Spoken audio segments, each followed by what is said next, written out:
So it's now time for our next session with none other than Kevin Williams, who's the founding chairman for the DNA Association. They specialize in professional virtual reality exhibition. And really, I mean, we're kind of working in that consumer space now, but it's exhibition that really, I think, awakened the imagination of this territory. And Kevin's going to share us different angles on the industry, very exciting stuff. So please, let's give Kevin a round of applause.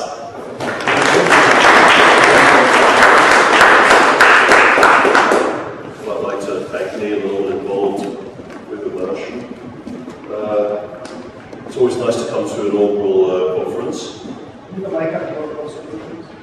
How's that? Can you all hear me okay? Thank you. So, I was just saying, I'd like to thank the opportunity to present to you. I always sort of feel slightly at a loss here because we've been working in immersive entertainment for a long period of time. We've been using both normal immersive technology projection systems and special display systems, as well as virtual reality. I'm actually an ex-Walt Disney Imagineer, so I worked some time on Disney Quest, which was the first application of virtual reality in the theme park sector. I also come back from a background in military simulation for entertainment application, as well as the arcade industry and consumer games industry. So that gives you a little bit of an observation of me. You can see I stopped shaving some time ago as well. The fundamental aspect that I'm here to talk about is the digital out-of-home entertainment sector. And obviously that's going to be an industry that for many of you won't be familiar with, but also for many of you it's going to be a little bit of an eye-opener that this kind of technology and this kind of approach actually exists in the market. And I hope that it's informative. If I go through anything too quickly or if you've got a specific question, I can stop, but also I'll be taking questions at the end. So I suppose I need to explain to you what I mean by the out-of-home entertainment sector. It should be pretty simplistic. Anything that isn't done at home, anything that isn't done using consumer electronics. So you'll understand that though I am an admirer of what is being done with the resurgence of virtual reality, you will understand that I'm coming from an out-of-home approach to the technology rather than trying to make it as cheap as possible so it can be utilized as a home system. Just so you can see the rundown of the market, sorry the text is a little bit small, but that big green blob above me is what we define as the digital out-of-home amusement sector, pay for play, drop a coin in, swipe a card, play a game, have a nice time. Next door to that is the purple, which is the theme park industry and the attractions industry, Star Tours, Spider-Man experiences. Next door to that is the orange sector, which is the retail and hospitality sector, the bars, the restaurants, the hotels, as well as the retail. And squished in the middle of that is the yellow section, which is our friends in the museum, the edutainment side, galleries, as well as the fitness sector, exhibiting. These are all industries that have started to apply digital interactive entertainment towards holding their customer, increasing their customer base and generating repeat visitation, and that is something that's essential to our sector. The two grey blobs that I haven't mentioned are the, so we say, the elephants in the room. The consumer industry is the top grey blob. That is a vast industry that fends for itself, but it does have influence on our industry. We do borrow a lot of technology from that sector and vice versa. And the middle blob in grey, next door to that is the digital gaming industry, the casino, the gambling sector. And from the DNA's point of view, the Digital Out-of-Home Interactive Network Association, the association I represent, we don't touch the gaming industry. They're big, they're very powerful, and really it's best to separate playing for fun against playing for a monetary gain. So why are we here? I mean, arcades are dead, right? No one goes out of home to play anything. Isn't that correct? Everybody keeps on telling me my industry's dead. Well, sorry, no we're not. We're quite alive, we're quite profitable. The problem is that the media doesn't find us as sexy as they used to. But the whole of our customer base is maturing towards digital interactivity. They have 2, 3, 4 screens at home which they interact with, and they expect a level of engagement and a level of fidelity when they go out of home. And this is really where the digital native, the individual born in the generation where mobile phones and the internet are ubiquitous, that we find that we have to play to a level that entertains them. We actually have to up our game and achieve products which we like to call unachievable at home. So let me start with the components of the sectors so you get an understanding of some of the technology being applied. Video amusement. We always remember the old traditional arcades of the 1980s and 1990s, those weird mall facilities that were darkened with those machines, the glowing lights, the sticky floors, the black lights, the smell of chewing gum and kids' sweat. Not pleasurable memories. That industry died long ago. There are still arcades out there, and the nostalgia aspect of the amusement industry is still pretty strong. But fundamentally, amusement machines now sit in family entertainment centres, in cinemas, or into what we would call mixed-use entertainment venues. The type of machines that we're offering now are a mixture of both simulation, immersion, as well as high levels of entertainment. Here is an example of the usual type of system that you're finding very popular in some of the facilities. Jump on board, put your coin in, swipe your card, select which film you want to watch, and then this is a physical film experience. Wind blows in your face, the seat shakes, an IMAX in an arcade cabinet. That's a passive experience. From the interactive point of view, again, we're putting people enclosed in experiences that we can control. Rather than standing at an upright arcade cabinet, they're sitting down, they're being immersed, they're being enclosed.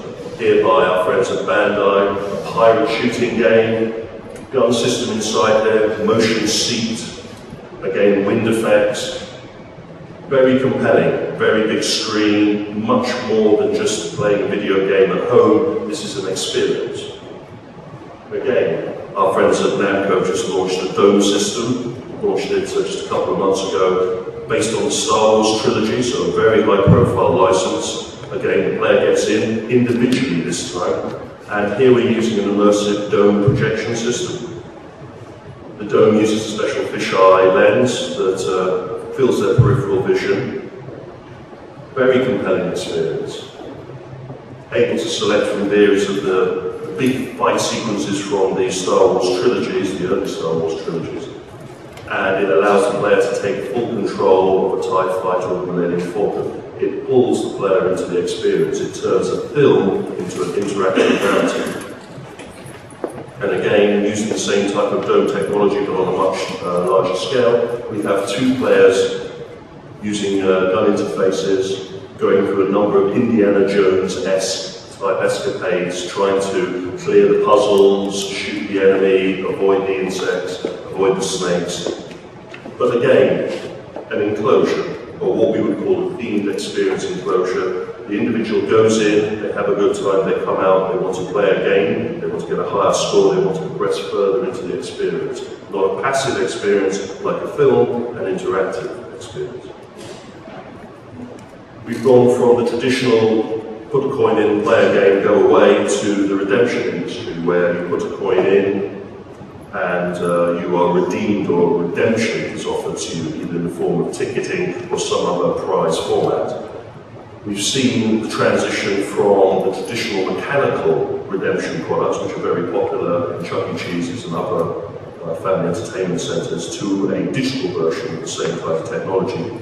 Initially here you see Bandai utilising classic arcade content repositioned to suit the redemption market, but you also see mobile phone content being applied. Here, Flappy Birds. Again, concept, big screen presentation, single button activity aimed at a very young audience, around the 6, 7, 8, 9 age group as well as onwards. Succeed in progressing through the game, win tickets, those tickets are then redeemed for plush or prizes at the prize station. The narrative for the digital entertainment approach is really that we're moving towards both embracing the digital native and educating the individual towards what out-of-home entertainment can offer. And a number of the new Japanese entertainment machines are being targeted at very young children as a kind of encourager for them to get involved in gaming of this nature, trying to encourage them away from their mobile phone and tablet approach, more towards an amusement approach. And these machines can especially styled to a certain height to suit a young player, but also offer a collective game narrative, so moving beyond just the redemption tickets, but actually putting in a kind of toy prize element directly into the machines.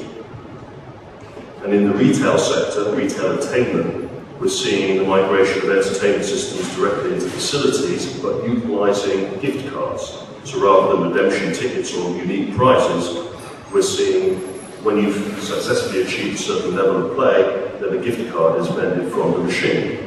That gift card can be utilised at one of the retail facilities around the facility or the shopping mall where the product is placed.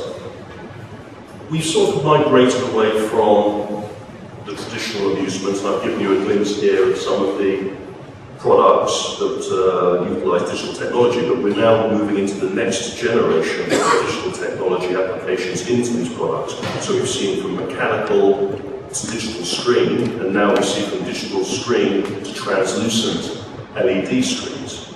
We are one of the first industries to actually apply this new technology, that is a transparent screen overlaid on top of the glass frontage of the machine. We'll go into a little bit more detail of how that technology is being applied in the sector, but you can see that we're keeping ahead of the game regarding technological application, purely because we have the deeper pockets to be able to apply them. So we're going from arcade, we're now going to migrate towards mid-scale. These are attractions of a certain size that are larger than an individual arcade machine. They sit in a space of about multiple machines. They are the crossover between a theme park attraction and an interactive amusement piece. We've seen the theatre industry migrate into the theme park sector with the creation of 4D, and to try and explain what 4D is, it's the application of physical effects to the film experience. Not only do you just have the 3D glasses, but you also have wind blown in your face, you also have leg ticklers, you also have aroma from olfactory dispensers. This is trying to create a physical theme park style experience while watching a specially created film. This technology is also finding its way into the museum sector. Here you see a picture of one of the theatres that's been installed in the London Science Museum, allowing people to experience the Apollo moon landing.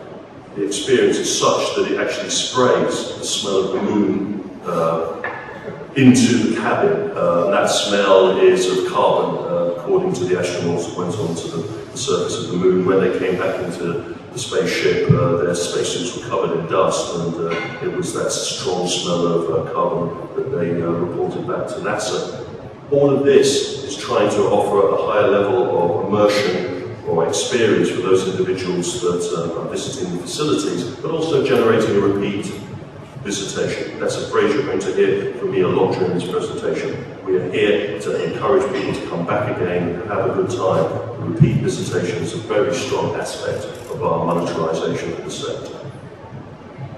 Taking the large, in that particular case, 60-seat theatre and scaling it down so it's suitable for application in the amusement and the family entertainment sector, we now see systems like this from Simuli that can carry 8 people, but still offer the same level of engagement, still with the motion, still with the smell, the olfactory, still with the leg ticklers, still with the special lighting effects. And this is a simple film theatre enclosure, but on a much higher level than just going to watch a movie. Obviously, I've shown you passive systems to this point. Now we'll show you the interactive application in the mid-size.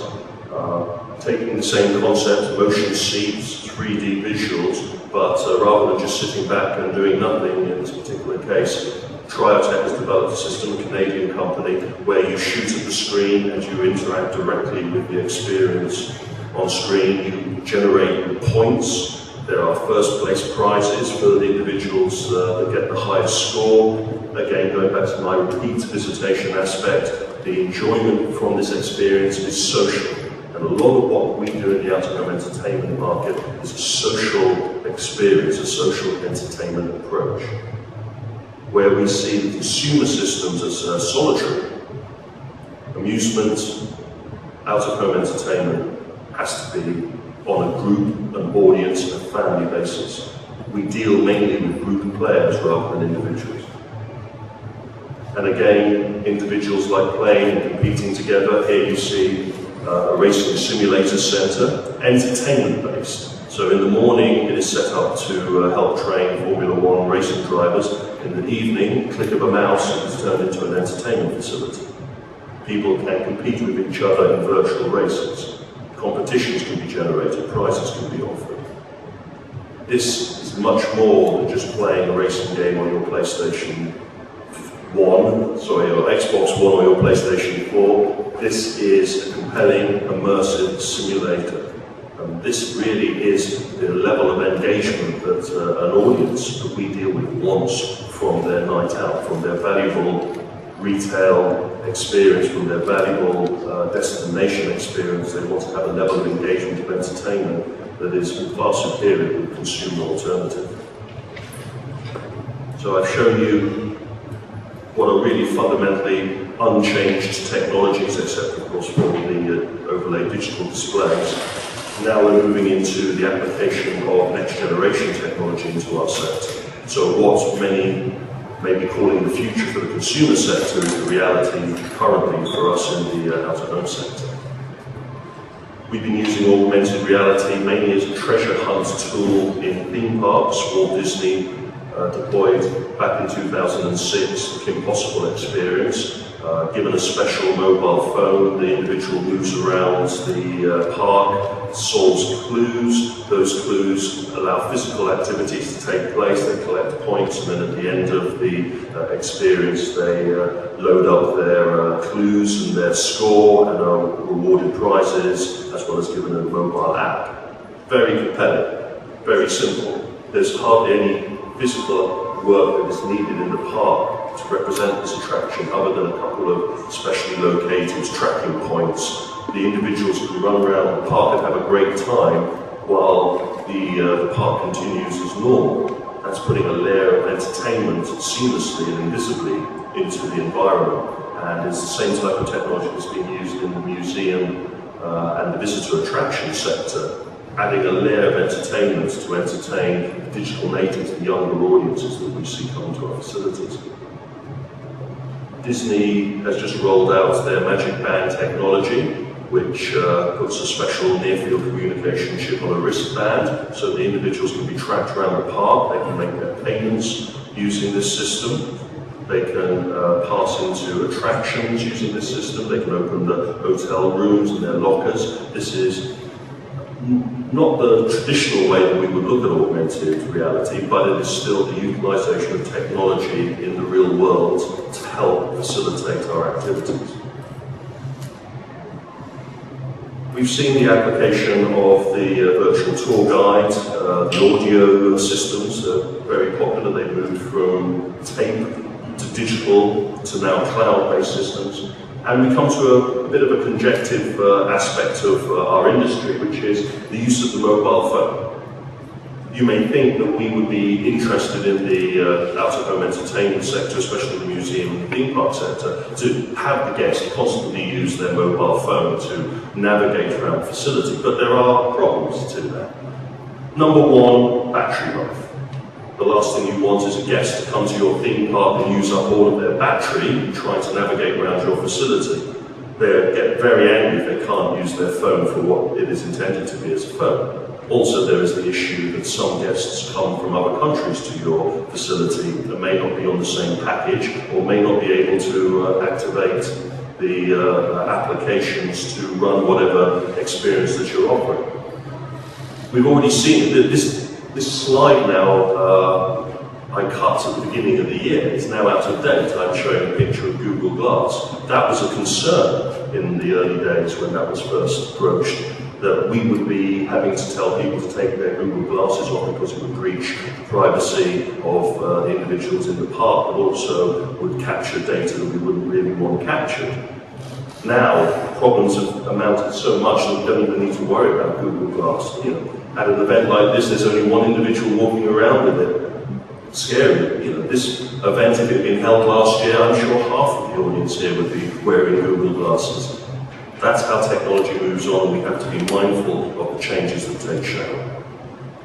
And the other fundamental aspect about mobile phones is this. Walking around the park, trying to take photographs, trying to activate certain applications can be very tiring on the arm. We now offer experiences, tablets, interactivity, but they are our systems. They're not the guests' mobile phones, they're our special units. And this is a perfect example of how we do this. That is a mounted see-through or augmented reality tablet system. The dinosaur skeleton, when the tablet is held up in front of it, has the skin of the T-Rex placed back on it. There's information placed on there, so no more little pieces of cardboard telling the guest the age and the information that they need to know about the dinosaur. Now we can offer that in visual form. We can also use augmented reality to click on to go into more detail. We're still not avoiding that the guest is carrying a mobile phone. If they want, a QR code can pop up in the corner. You can snap it and you can pull the information. But it is up to the guest to do that rather than us trying to force that upon the guest. Another utilisation of augmented reality is for viewing galleries. Here's the Shard in London. London, as you may know, has dubious weather at the best of time. The last thing you want to do is have people pay a certain amount of money to go to the top of Europe's tallest building only to see cloud. So the ability here is that we have an augmented viewing arena where you push a button and it shows you the view that you could be seeing if it was a sunny day, what the view looks like at night time, and also what particular building you can't see off in the distance has historic value. It's the same type of technology that's being applied in Dubai, their tallest building, will also be applied in the Russian. It's not just for bad weather, it's also a very nice gimmick to have. And obviously you can see at the top of the system there's a card swipe. You can actually have the individual use a swipe card technology and they can actually store the information that they've been looking at and take that away and then look at it when they get home. These are the kinds of ways of expanding the experience. In the retail sector, that transparent screen that I was talking about is now being applied on mirrors in changing rooms. So you put the dress on, or the suit in my case, you can take a selfie of yourself, you can then send it on to your friends. That type of technology is engagement, that type of technology is also customizing the retail experience. Going back to my comment about repeat visitation, customization is a fundamental component of that. So let's talk about immersion. We've been using motion tracking for some time, long before the Kinect was popular. We've had motion tracking entertainment systems in theme parks, retail facilities, amusement facilities. Here you see the two examples of the most common approach, either projected floor surfaces with an interactive game, or projected wall surfaces for queue lines. It gets to a point where the queue line entertainment is more popular than the ride that they're queuing to go on, but we've had that case happen a number of times in our sector. That interactivity, that social aspect, very compelling with this type of technology. Why not go the whole hog? Why use any physical attractions at all? We've seen facilities here, you see Live Park in Korea. It is a warehouse similar to this, but on a much larger scale. All they have done is they have placed projected surfaces all around the facility, and they've created a virtual theme park. Funny enough, this particular project has been sponsored by a mobile phone company in Korea. So what you actually do is you create a virtual character, which you then navigate around the facility, and then at the end of the day, that character is downloaded onto your mobile phone.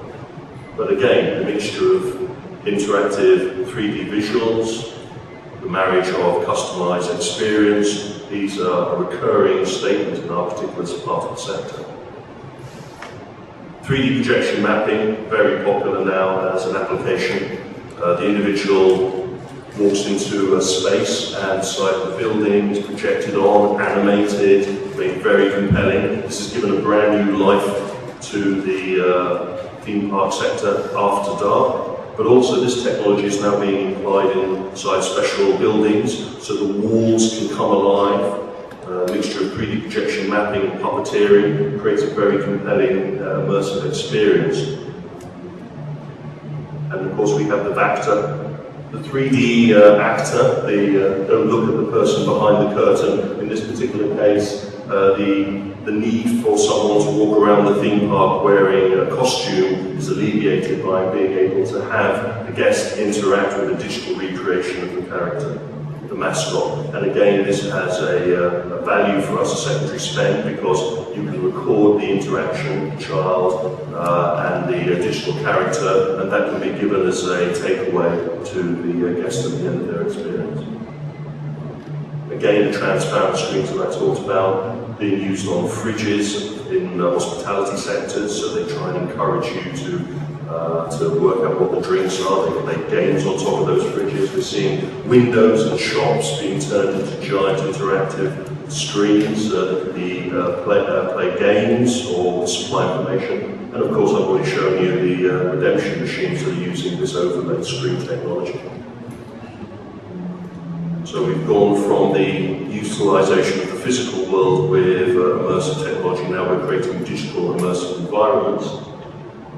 Simulators placed into theme parks we touched on before, but now they're being used as an integral part, an interactive flight simulator married to a ride theme park simulator married to children's simulators to create a complete experience.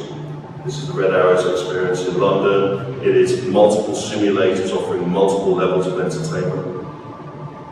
We're seeing retail facilities creating unique simulator components to their venues. Here is at the O2 Centre, Emirates Airline has created their own theme park style experience where you can walk around the facility, use touch screens to understand how the aircraft and their airline works. Then you can go upstairs and jump into the cockpit of real aircraft and pretend to be a pilot for a couple of hours. The marriage of brand with entertainment, retail with entertainment. These are the components that charter our particular part of the sector. And towards turtle immersion. We in the out-of-home entertainment industry were one of the first to embrace virtual reality back in the 90s. It was a baptism of fire. We had a large amount of success with the technology, but we also had a large amount of problems with the technology. At that point in time, it was too expensive, it was too cumbersome, and also it was still an unknown country. With the launch of Oculus Rift, though, things have changed. You can see from 1992 the shoebox that you used to have on your head to achieve an immersive entertainment experience, now to 2014 and the slim systems that we see outside. But those lovely systems that we see outside are unsuitable for our sector. Already people are talking about creating virtual arcades. Already people are utilizing the technology as a marketing tool. And they have come across a very big problem.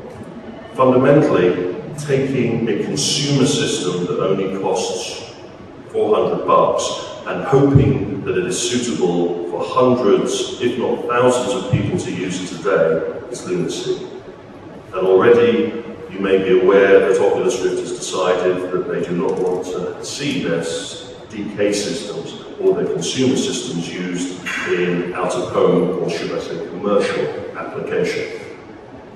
Projects such as our friends at Dave & Buster's and our friends at Chuck E. Cheese that started using these systems as testers to see what the reaction would be to the industry of using home systems came to crashing ends earlier in this year when Oculus informed them that they had to stop doing that. And you'll see now that the information that is printed up in the Oculus Rift when you turn it on informs you, A, that you can't use it for public demonstration in the commercial sector, and B, that they don't want people under the age of 13 using it. This makes this hardware unsuitable for us in the out-of-home entertainment sector, but we are still interested in utilising virtual reality.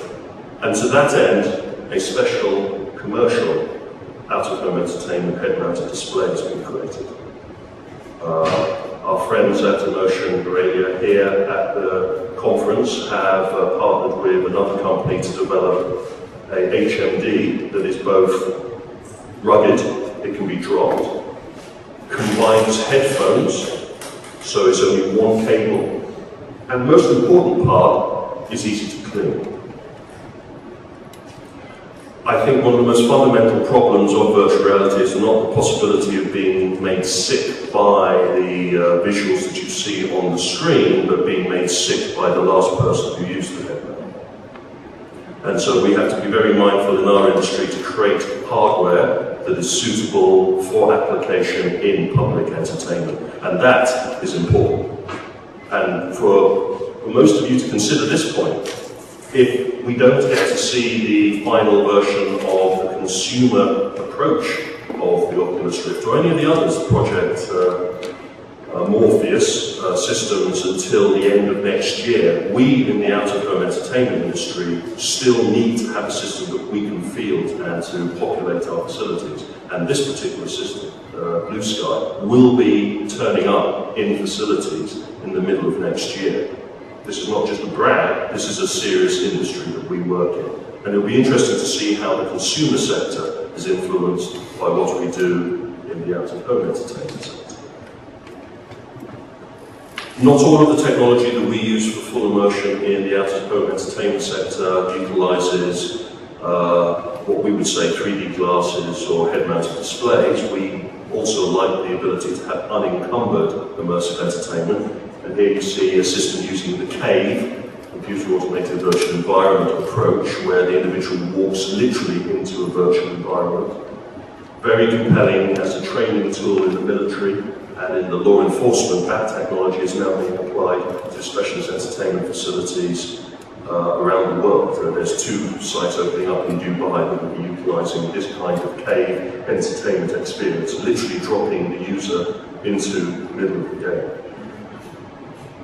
And of course, as I said earlier, the racing simulator centers using the latest immersive projection systems are being dropped into retail, hotel, restaurants, compelling entertainment experience, very similar to the early 80s and 90s where Battletech robot combat pods were the in-thing, the zeitgeist. Now the network racing simulator immersive entertainment system is the current zeitgeist. And towards the next generation, immersive pods. This is more than just going inside and picking up a gun on a steering wheel and jumping into a game. These are more mood capsules. I like to call them brain tanning units.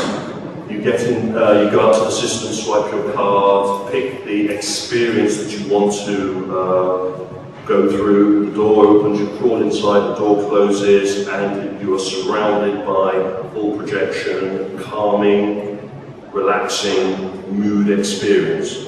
The only problem I have is when the door opens after the experience, all the marijuana smoke usually comes flying out. But fundamentally, entertainment by its very nature is the changing of states. It is offering the fight or flight, it's pumping adrenaline, adrenal glands into your bloodstream and offering you a compelling experience. Entertainment also can calm you down, can relax you, can change your mood, can make you scared, can make you happy, can make you sad. And one of the fundamentals that we're looking towards the future of immersive entertainment is mood-controlled entertainment systems, going beyond just the casual game experience. Funny, some of the things that we're seeing being attempted by some of the early developers in virtual reality now, but it is a sector of the market that we can cater for slightly better because we have the foot traffic and the targeted audience to be able to entertain. So what I'd like you to take away from this brief presentation regarding our sector is that we work in the unachievable at home market. If you can do it at home, do it at home. We have to offer something that is much more compelling. We are a highly social experience. We are social animals and we like to play together. And finally, we are one of the few industries that can actually give a prize. It is very difficult for the consumer industry to actually give money to players competing in other games. That's why esports is so popular, because of the difficulties of regulation and the possibility of crime. But we in the out-of-home entertainment can give that large cardboard check to the winning player, and that is a compelling draw to an audience. So a little bit of a hard plug here. I've rushed through the sector. There is a lot more to know about the sector, and a book has just been released, co-authored by myself and Michael Marciani, that goes into the details of this. We're lucky to be the first book to have interviewed Palmer Luckey to get published. It's interesting.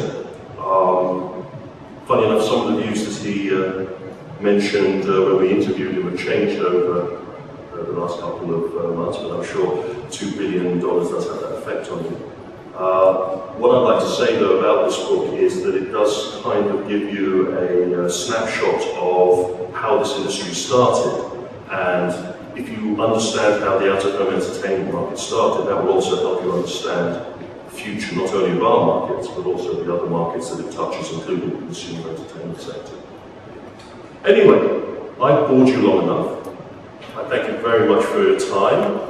Are there any questions? Lisa? No.